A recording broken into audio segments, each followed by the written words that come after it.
નમસ્કાર, હું ચિરાગ. સમાજમાં ડાયવોર્સના બનાવો ચિંતાજનક રીતે વધી રહ્યા છે. નાની વાત મોટું રૂપ લે અને છેવટે દાંપત્ય જીવન નંદવાઈ જાય. આ વાત વધુ અઘરી ત્યારે બને કે જ્યારે પતિ પત્ની ઉપરાંત કુટુંબમાં સંતાન પણ હોય. ગુજરાત હાઈકોર્ટે આવા કિસ્સાઓમાં સંતાનોની ચિંતા કરી છે. કોર્ટે એક પિટિશનની સુનાવણી દરમિયાન ટાંક્યું છે કે સંતાનો માટે પણ દંપતીએ લગ્ન જીવન ટકાવી રાખવું જોઈએ. આ જ વાતના સામાજિક પાસાઓની ચર્ચા કરીશું. જોશું વિશેષ રજૂઆત સંતાન માટે સમાધાન.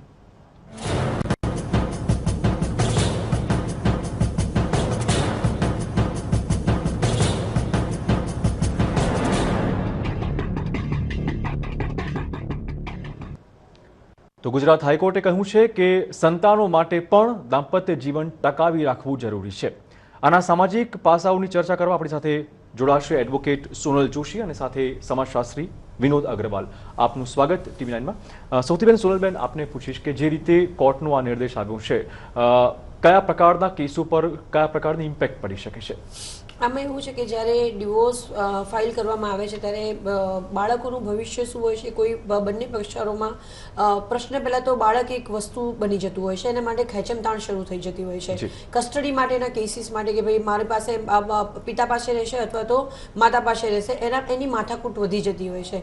જ્યારે બહુ જ સેલ્ફિશ લઈને નિર્ણયો લેવામાં આવતા હોય છે, ઘણી વખત અમે કોર્ટમાં હાજર હોઈએ ત્યારે આવી ડિસ્કશન્સ થતી હોય છે કે અગર કસ્ટડી જો મા પાસે હશે તો માના બીજા લગ્ન કરાવવા હશે ત્યારે એ લગ્ન નહીં થાય, કારણ કે બાળક તમારી પાસે હશે.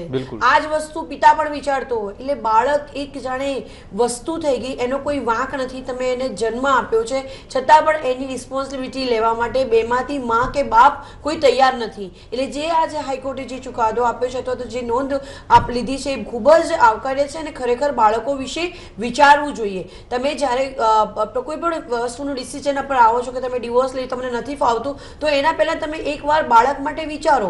તમે અત્યારે બધા લોકો પોતાના સ્વાર્થ માટે અમને નથી ફાવતું, બાળક ઓકે તો મોટું થઈ જશે, દીકરો છે એવી ડિસ્કશન થતી હોય છે કે દીકરી છે તો તકલીફ પડશે, હું દીકરીને લઈને ક્યાં જઈશ, એના કરતા બાપ પાસે દીકરી રે આગળ છે, હું મારું બીજું લગ્ન જીવન.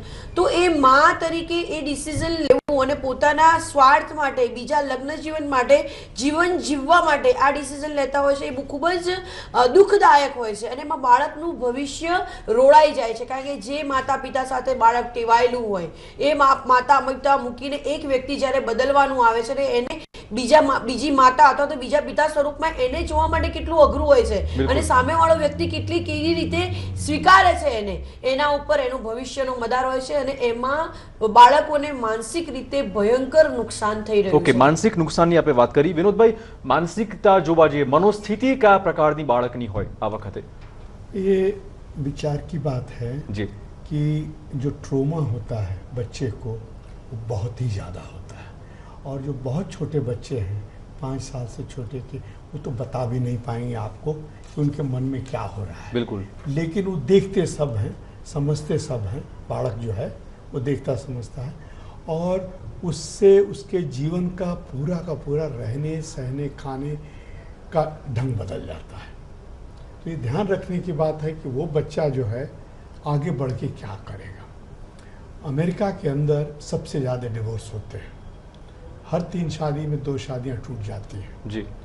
लेकिन वहाँ भी हजारों परिवार हैं, पति पत्नी हैं, जिसमें खास तौर से स्त्रियों को देखा गया है कि जब तक उनका बच्चा बड़ा नहीं हो जाता वो इंतज़ार करती हैं और फिर डिवोर्स करती हैं. बिल्कुल.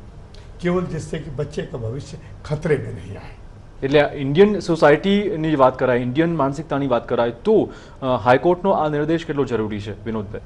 हमारा विचार है कि बहुत मोटो ये जो डिसीजन है एक बहुत अच्छा डिसीजन है हाई कोर्ट का, क्योंकि अगर बच्चों का भविष्य ठीक करना है तो ये स्वार्थ पति पत्नी को छोड़ना पड़ेगा बच्चों के हित में. પણ એજ ગ્રુપની વાત કરાય તો 6 મહિનાનું બાળક અને 10 વર્ષનું બાળક બંનેમાં ડિફરન્સ રહેવાનું કે પછી 15 વર્ષનું બાળક પણ કેમ ના હોય? एडोलसेंट से पहले जो बच्चा एडोलसेंट एज में है, जो 15-16 साल का, चाहे वो छोकरी हो चाहे छोकरा हो, उसके स्वास्थ्य के लिए, उसकी मानसिक संतुलन के लिए आवश्यक है. जब 18-20 के हो जाते हैं तो उसके बाद तो खुद ही अकेले इंडिपेंडेंट बन जाते हैं, तो उनके लिए ज़रूरी नहीं है. लेकिन भारत में चूंकि पुरुष प्रधान देश है, जहाँ पिता का स्थान बहुत ऊंचा है, केवल केरला और मेघालय को छोड़ के, जी जहाँ, तो वहाँ इसकी आवश्यकता और ज़्यादा बढ़ जाती है।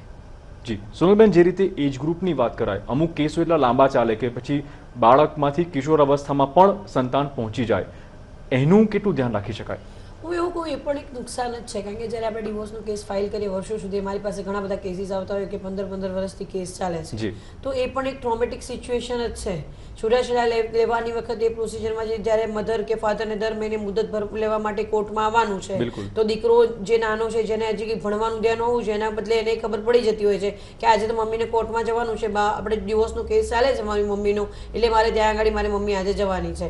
એટલે એ ક્યાંય ને ક્યાંય માનસિક રીતે અસર તો થાય જ છે. જ્યારે નાના બાળકોની વાત કરીએ તો જે 5 વર્ષથી નાના બાળકો હોય છે અને એ દરમિયાન જો ડિવોર્સ થઈ જતા હોય છે, તો બાળકોને એ માટે ઇઝી થઈ જતું હોય છે કોઈ નવા માતા અથવા નવા પિતાને અપનાવવા માટે. પણ જ્યારે બાળક મોટું થાય છે કે 5 વર્ષથી જ્યારે સમજણ આવી જતી હોય છે અને 5 વર્ષથી ઉપરના જ્યારે છોકરા છોકરીઓ હોય અને જ્યારે એ બાળકને નવા માતા કે પિતા સાથે તે કમ્પેરિઝન અવશ્ય કરવાનું, અને કમ્પેરિઝનના લીધે અથવા તો નથી ફાવતું, અને જે બાયોલોજિકલ ફાધર અથવા બાયોલોજિકલ મધર્સ હોય છે અને જે અટેચમેન્ટ હોય છે એ તમને નવા ફાધર મધર તરફથી ક્યારે પણ પોસિબલ નથી.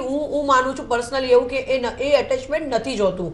તમે ગમે તે કરો, કાં તો માં પોતે એટલો જ પ્રેમ આપે નવી માં, પરંતુ બાળક એ રિલેટ નથી થઈ શકતું. એના બેક ઓફ ધ માઇન્ડ એક જ વસ્તુ હંમેશા રમતી હોય છે કે આ મારી નવી માં અથવા તો નવા પિતા છે. એટલે આમાં બાળકોના માનસિક વિકાસ ઉપર અને લાઈફ ટાઈમ એ જે ભરોસો એના જીવન જીવવા માટે જે બીજી વ્યક્તિ પર, એના પોતાના લગ્ન જીવન ઉપર બી આની એક માઠી અસર પડતી હોય છે. એટલે મારું આ સ્ટ્રિક્ટપણે માનવું છે. હું તમને એક बात कहूँ છું, जी केस स्टडी तरीके से दाखिला तौर पे, मैं एक बच्चा और एक बच्ची जिसकी माँ और बाप अलग हो गए हैं कई सालों से देख रहा हूँ, भाग भी लेता हूँ. अब वो बच्चे 2 साल से बड़े होके 5 साल पहुँच गए, 6 साल में.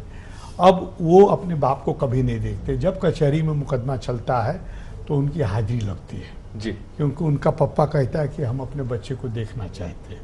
तो कचहरी के सामने पेश किया जाता है उस बच्चे को, वो आता है. अब उस बच्चे के दिमाग में क्या हो रहा है ये कोई समझने को न माँ तैयार है न पापा तैयार है, और वो अंदर ही अंदर घुल रहा है बच्चा.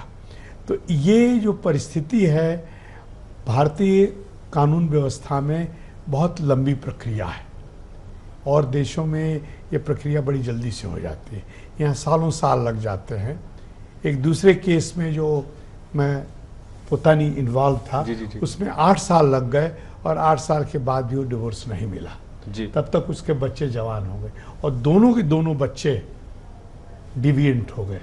साइकोलॉजिकली वो थोड़े डिविएंट हो गए, क्योंकि न वो माँ को जानते थे न बाप को जानते थे, क्योंकि उनके दादा दादी ने उनकी देखरेख की. ખૂબ જ સંવેદનશીલ ઇસ્યુ ચોક્કસ કહી શકાય. સોનલબેન, જે રીતે એમણે વિનોદભાઈ પણ વાત કરી કે જ્યારે પણ હિયરિંગ હોય ત્યારે બાળકો, સંતાનો પોતે પણ આવતા હોય, નાનપણથી જ કોર્ટના ચક્કર તે લોકો કાપતા થઈ જાય માત્ર મા બાપના કારણે. એની માનસિકતા શું હોઈ શકે બાળકોની? આપ તો ઘણા વખતથી આ ક્ષેત્રમાં છો. હું અત્યારે 2 કેસની સ્ટડી કહીશ. એક કપલ છે જે પોતાના દીકરા માટે પિતાનો એટલો બધો પ્રેમ છે કે પોતાની જાન ન્યોછાવર કરે છે. એ કેસ જોતા એવું થાય કે બંને જણાએ બહાર ફોરેન જવાની ફાઇલ મૂકી, બંને પિતાને બંને માતા વચ્ચે ઝઘડો થયો અને એ બંને હસબન્ડ વાઈફ 2 જણા અત્યારે બહાર ફોરેન જતા રહ્યા છે. બાળક જે ક્લેમ કરતા હતા કે હું મારા બાળકના ભવિષ્ય માટે ફોરેન જવાનું છે, એનું ભવિષ્ય ઉજળું થાય, અમે ત્યાં જઈને કમાઈ, અત્યારે એ બાળક એક સેન્ડવિચની જેમ પીસાય છે. બાપ પોતાના દીકરાને મળવા માંગે છે, માં પોતાના દીકરાને ફોરેન બોલાવવા માંગે છે.